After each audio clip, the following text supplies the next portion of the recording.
Hi, I'm Charlie, and today on Cooking with Community Leaders, I'm on location in Leland, Michigan with Bill White and Michelle White. Hello. Good to see you guys. So Bill and Michelle run a nonprofit in Leland called Five Loaves, Two Fish.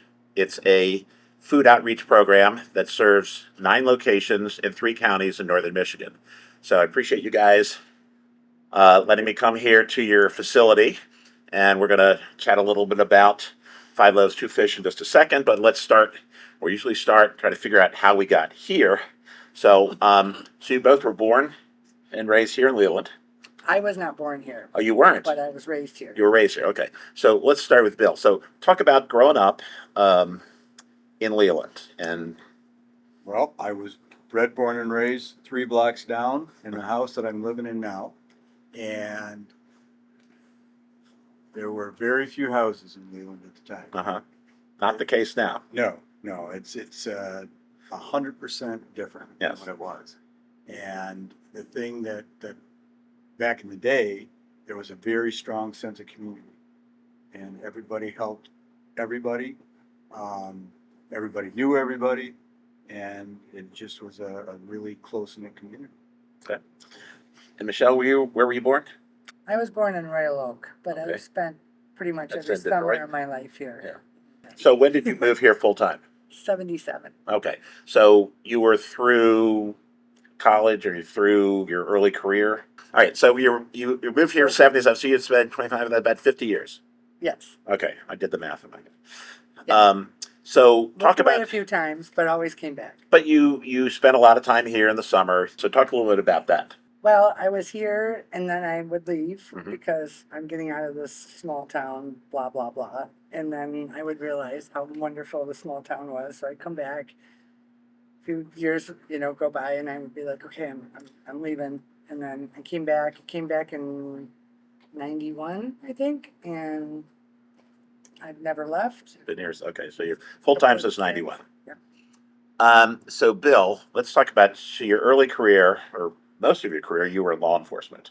Now, actually, early on, I actually worked at the country club.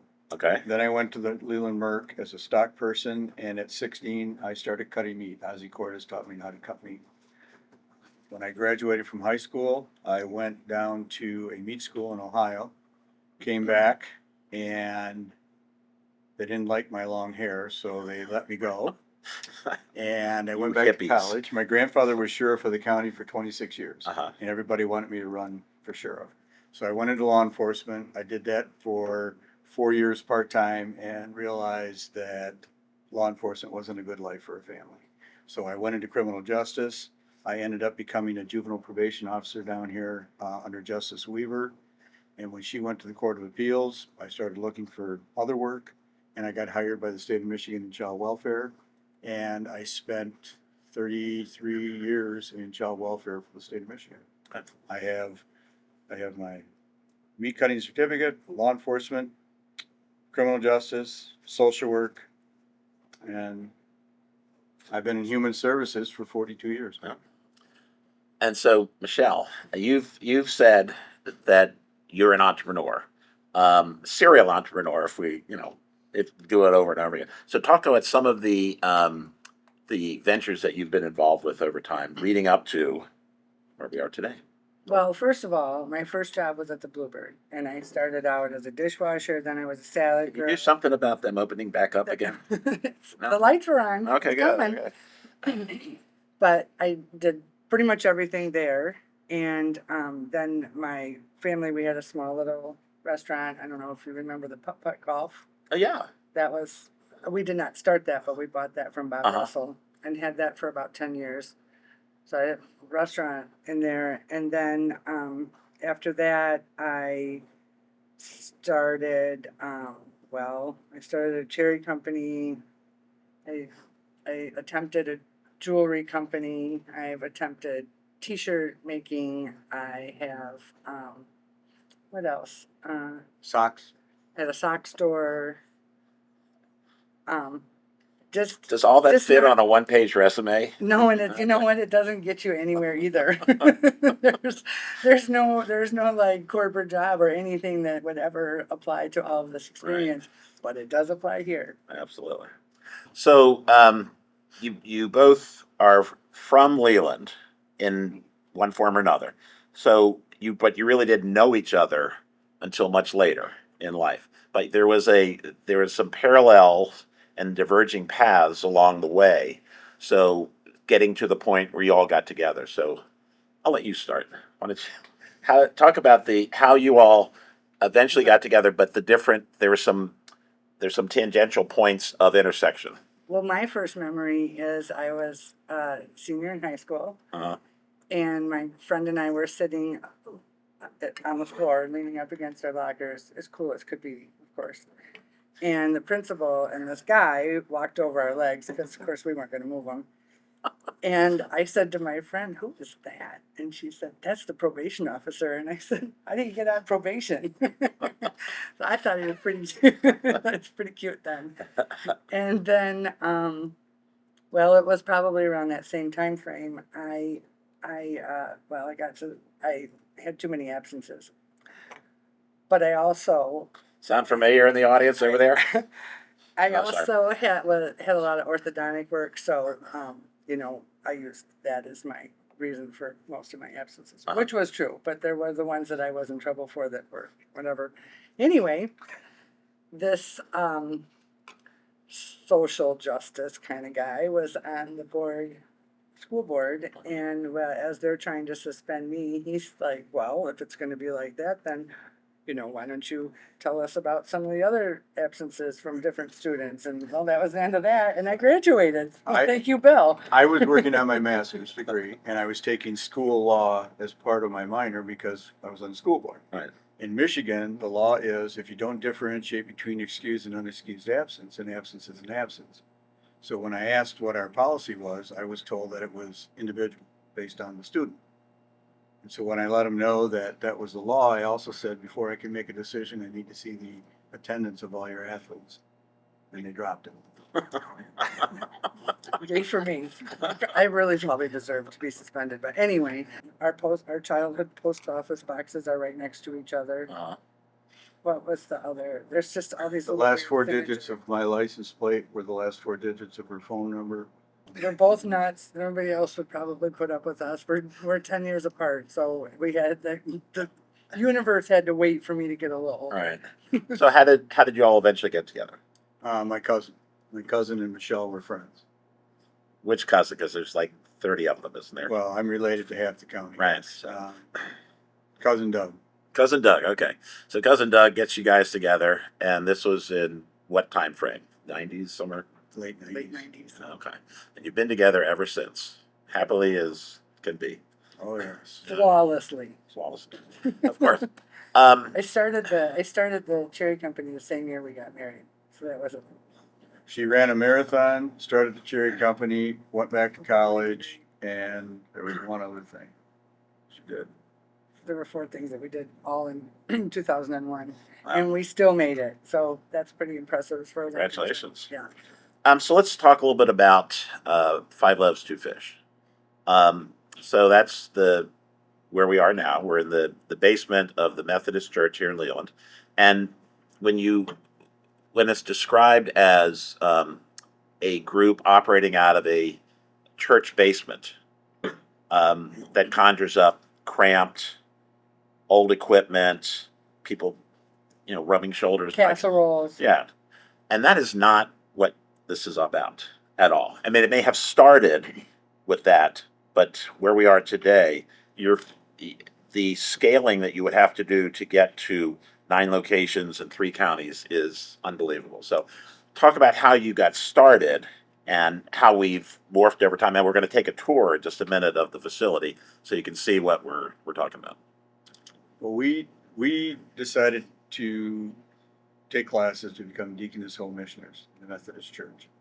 And when we were done, we either had to work for a social justice agency or have our own ministry. And years back, there was a kitchen in the back here. Mhm. And as they remodeled, it got moved, and I'll let Michelle explain how all that took place. Well, when we first started coming to this church, we would have these meetings, and they were in that room over there. And I don't know, I injected myself into the days of the church. I don't know. Anyway, as I was sitting there, it felt like the kitchen, the original, well, the second original kitchen, just it was like it was vibrating, like it was like, hey, hey, hey, look at me, look at me, look at me. And so talked to Sherry, the secretary, and her and I got it certified, not really knowing what we were going to do, but we are a mission of the church, and we were attempting to educate the church congregation that there's people that could use community meals or meals Right. like this kitchen needs to be used, and it was falling upon some deaf ears for quite a while. But COVID hit, and I had a relationship with a gal who experiences homelessness off and on, and she called and said, "Dude, you got to do something. People are starving, and the meal sites are shutting down." And um, we were like, "Well, huh, that's interesting," because we were about to do a fundraiser on March 15th, 2020, and Whoops. yeah, and then the 13th hit. Right. So when she called on the 17th or something like that, we were like, "Oh, well, Peggy Miller and I, Bill was still working. Peggy Miller and I cooked up a bunch of food, took it to her, and then like the Merc was donating stuff. Like they heard immediately. I mean, there's so much Five Loaves, Two Fish about this. Whether you're religious or not, you cannot deny that crazy things happen here. And we started taking it to Veterans Park, which was closest to the Pine. So anyway, we got a phone call from Jane Lippert, who was doing the food coordinating, and she said, "Are you guys feeding people?" And we're like, "I think, yeah. Is this okay?" And she said, "It would be great if you could pick a day and a time and commit to it." Bill got involved with Safe Harbor, so they reached out and asked us if we would serve on Mondays there when they were open during the winter. So we said sure, not knowing how we were going to do it. And then we continued with our park. So in the summer it's line service, Uh, and then in the winter it switches to go. So we do that, and then for a while we had families because they were homebound during COVID. Sure. And the intense times of it. They were homebound, and we literally went grocery shopping and packed up all kinds of food and meals and delivered them until that became completely unsustainable. So then we started making prepared meals. Our first site was Sutton's Bay, the Friendship Center, Mhm. on Wednesdays, and then on Thursdays we were in Bethany Lutheran in Northport, and we just in the last year and a half or so have been at Shabbytown and St. Kateri. But on Mondays are huge. We serve 40 plus meals to Leland and our Christian neighbors. We serve 20 meals to Empire Food Bank and 20 to Lake Ann Food Bank, and then we serve our 80 to 100 meals at Veterans Park. I think I mentioned to you, we were at Leon Christian Neighbors donating some stuff on Monday, and there were all these people. The parking lot was filled, and people putting food. I said, "Oh, there must be a grocery store there or something." And now we know. Yes, yes, it's a really cool thing. I mean, dignity is huge for us, and I think LCN does a fantastic job of offering dignity as well, because people can make choices and do their thing. So our idea was, well, if we sent them prepared food, then the guests, neighbors shopping would be able to go home, put their food away, and sit down and have dinner, and Right. not have to. Okay, now I've done all this all day. Now I have to cook it. Before we get Yes. too far along, I Yes. just want to show, this is the lady that helped us get this whole thing started. And Melissa's the lady, and Okay. then the first vehicle she had written on it, "On a mission from God." And then on the front, she painted Five Loaves, Two Fish. Wow. Like I said, it's a great organization that you guys run here, and you should be very proud of the work that's being done. Not only just here, but the scaling that you've done to make it a more than just a community wide. It's 3 counties, which is, in around here, that's pretty big. That's a lot of land. It's a lot of logistics. And then on Tuesdays, we have this incredible community meal here Mhm. that is, there's lots of, well, I don't want to take from somebody else. Or, like a community meal means it's for people in need. And I don't get that because Right. community is community. Right. And we have a unique community. So we are bringing in people from all walks of life, all ages, all experiences. And there's about 75 to 100 people a week that come. And it's a blast. I mean, honestly, if we could serve wine, it'd be packed. Well, we're gonna take a tour in a minute. We'll meet Josh, and we're gonna talk about what we're gonna make today because we are gonna. I mean, I know that the mission and the things that you do here are important, but somebody's got to feed me. That's right. So that's the We feed people. very good. So that's what they do. So give us a minute. We're gonna go walk around the facility. We'll get a little tour, meet Josh, and then talk about what we're gonna be making today. So be right back. All right, so Michelle's going to start the tour. Bill's somewhere. I think he's getting more coffee. So Michelle, go ahead. Well, this area here, 26 years ago, used to be the church kitchen. Uh-huh. Served coffee, donuts. They had some events, but anytime there was a big event, it was at the school. And D Glass was the brainchild behind all of this. And she also started the Leland Children's Center and Samaritan's Closet and the Free Laundry Project. So Dee is a force to reckon with. So anyway, she had this vision, and we'll come this way. This is the fellowship hall where we have our community meal, and we just got a grant so that we can use real glasses and real plates, no waste. Mm, good. And then, so this used to be ground, and she talked them into digging a hole. So this was not here. No, Okay. she totally made it, and it was an interesting battle, I'm gonna guess. So it was just this. There was an old convection oven, two older stoves that were actually better than these new ones, but and a warmer and the 3 sinks. That was it. When we came along, we started to sprawl, and because everything is from scratch, Right. we have a lot of volunteers, so we need lots and lots of room. And there used to be 8-foot plastic tables here, and then we took over this room. This was There's your pantry. yeah, this is our pantry, which I personally am proud of because there's not that much to it because everything's from scratch. Right. Ooh, coffee.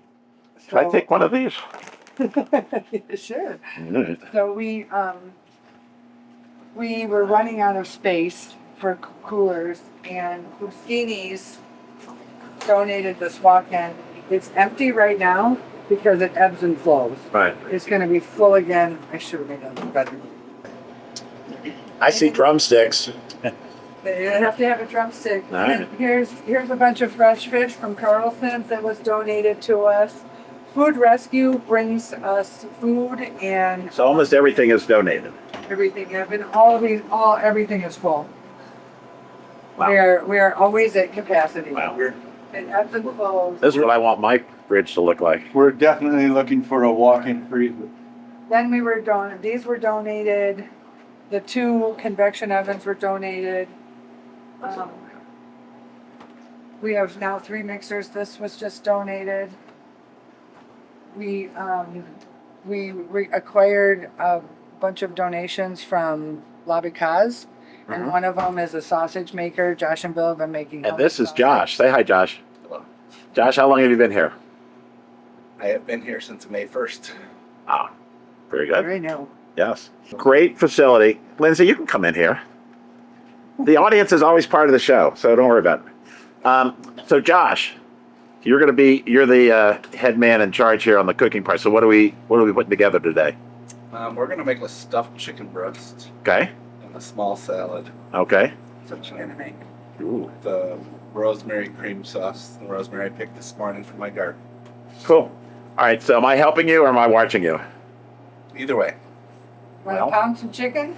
Yeah, I'll pound some chicken. So I need a volunteer to help do the camera. Recount? Yeah. Okay.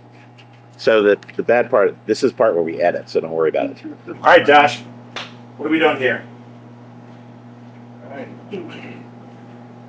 Start by pounding some breasts. All right. We put them inside a bag so they don't get splatter everywhere. Okay. Good roll. How many you do at a time? You can do one at a time. One at a time. Okay. All right.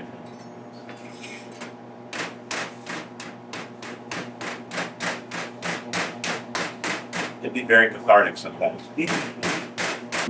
What's the? Trying to get to about a quarter inch. Okay, so do all these?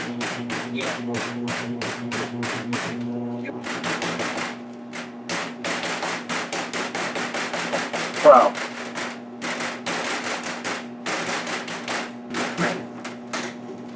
Alrighty. What's next? We're going to slice some mushrooms, the Okay. little slices. Slice our tomatoes in half. You have a knife for me? This, and this one. And I'll do the tomatoes. I can do that as easy. Alright. So, what are we stuffing? We're going to stuff a chicken breast, some Right. spinach, monster, mushrooms, and bacon squeeze. So, Josh, you have a culinary background, obviously. Where do you work coming here? I spent a lot of time. My mother went back to teaching Uh-huh. at the college when I was young. It was assertiveness training, and so I started teaching or cooking in 6th grade, Uh-huh.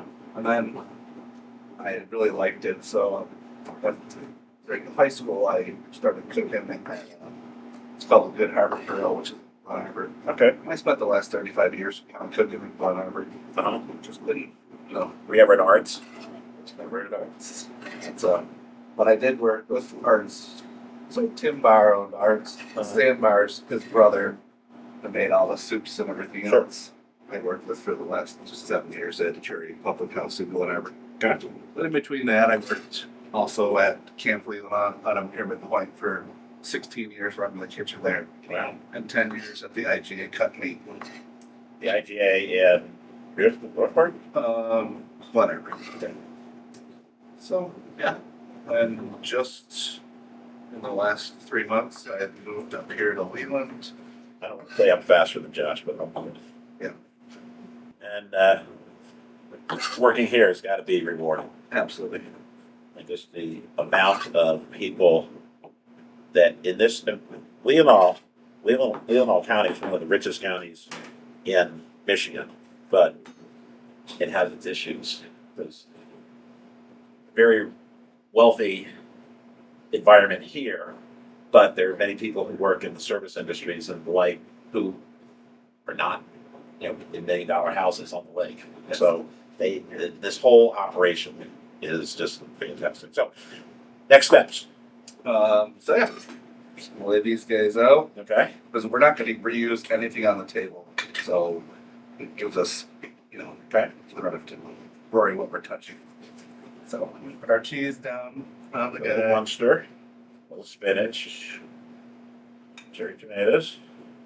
We have mushroom. We're just gonna roll it up. Salt and pepper. And what's that? Rosemary. And rosemary, which it's also in the sauce. So Okay. We roll them out. push it aside. All right, so we're going to roll these up, and then they're going to go in the oven for how long? We'll go in the oven for 25 minutes. 25 minutes. Okay. So we're going to put these together. We're going to put them on a tray, put them in the oven for 20 minutes, and then we'll be back and we'll give them a taste and see how we did, or see how Josh did. I'm just sitting here, telling jokes. So, all right, be right back. All right, so Josh is finishing up rolling. I did a couple, but they're the ones that are probably going to be falling apart. So we get the last one here, then we go into the oven. So a little cheese, little tomato, mushroom, some spinach, a little salt and pepper, and one of the things we were talking about as I was rolling them too big is you don't want to roll them too big. So, all right, be back to have a taste in just a minute. All right, so we're back. So, Josh, tell us what we got here. We have a stuffed chicken breast with mozzarella, cherry tomatoes, and spinach mushrooms. Munster? Munster. Sorry. Munster, not, it's an M cheese, but it's Munster, not mozzarella. Yeah. All right. All right. That's delicious. So, all right, let's see how we did. Bon appetit. When I say we, I mean see how Josh did. Looks delicious. All right. No pressure, Josh. I'm sure it's delicious. I think I did this one, so I know it's good. What if the chicken squawks? You know, it is kind of interesting when you asked about how Josh got here. Uh huh. We happened to, on a Monday, have a situation where Bill and I were back in the saddle hardcore. And that Thursday, Josh walked in to volunteer, and walked in, and I could tell he had like shoved stuff on. Uh huh. And I was like, so what do you like to do? And Josh was quiet anyway, so I'm standing there and like, what do you like to do? And he's like, well, I'm on a show. Oh, sweet. Back there is the kitchen, and the cooler's over there, and the pantry's there, and I gotta go into a meeting in a little while. And that was how his indoctrination started. Came out and there was already meals prepared and sitting there in the kitchen. Well, it's both delicious and simple. Simple salad, which is one of my wife's favorite ways to cook and to prepare a salad, is just simple oil and vinegar dressing. So one of the things that we didn't get a chance to talk about, but I know is coming up, is you guys are having a fundraiser in August. So why don't you tell us a little bit about that? This is our 4th annual fundraiser. It's called the Big Change Equals Big Change. Uh-huh. Your big dollars helps us make change in the world.